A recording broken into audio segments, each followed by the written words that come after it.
miteraka ao anatin'ny vampitoanan'ny karemintsika amin'izao fotoana izao ny fibebahana vavaka sy finoana, ny fibebahana fiovana eo amin'ny tondrosotram-piainana. Iarahantsika amin'ny Mompera Aimé Olivier Mahatsangandrainy.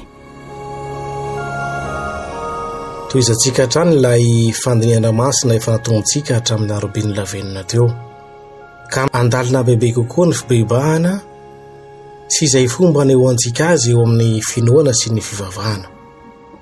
Ny fibebahana moa araka ny fampianarana ombenombeny henitsika dia tsy inona fa ilay fiovahana eo amin'ny tondrosotram-piainana, fialana amin'izay lalana ratsy teo aloha ary fandraisan'Andriamanitra ho hany tompotokana sy Jesoa zanany ho mpamonjy tokany ny fiainanao. Efa nibebaka isika satria vita batemy, vita batisa, saingy tsy mibebaka marina tokoa ary tsy lavorary ilay fibebahana taontsika matetika.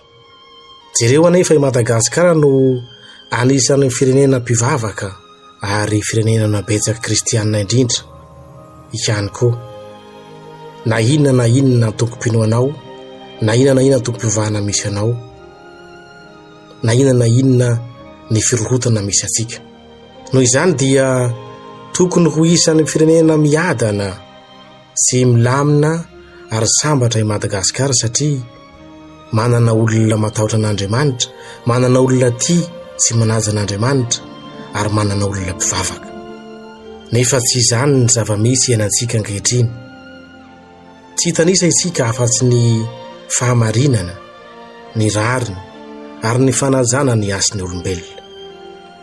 Mampalahelo fa hita sy manjaka amin'ny tseha-piainana rehetra ny halatra, ny von'olona ary indrindra moa ny kolikoly izay hita amin'ny sehatra rehetra toy ny amin'ny asa-panjakana, eo amin'ny sekoly sy ny asa fanabeazana, eo amin'ny eglizy aza ary fa indrindra eo amin'ny raharaha politika ankehitriny izay efa fantatsy ny maro.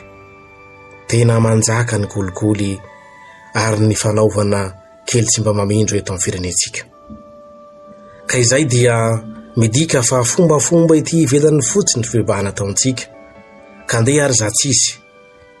Antsona ianao, antsona isika, antsona koa aho mba samy bebaka marina ary aoka samy hiditra ao amin'ny feo ny fieretseretana isika mianakavy, ka hanova tanteraka ny fomba famindratsika, ka miala amin'ny ratsy rehetra, ka iaina sy hampanjaka ny fahamarinana sy ny rariny, fa izany no tena fibebahana ankasitrahan'ny Tompo.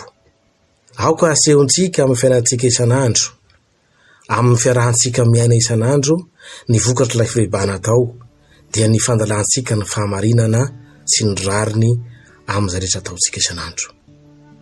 Tsy vitantsika rery zany fa ny herin'Andriamanitra raintsika no hanampy antsika ka angatantsika ny fahasoavany. Vavakarsika.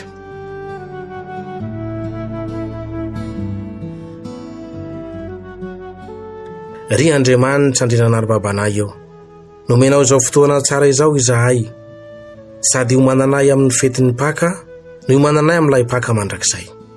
Kotohano amin'ny fahasoavanao ny ezaka fibebahana ataonay, mba fibebahana marina ka hamokatra fahamarinana eo amin'ny fiarahamonina misy anay isan'andro.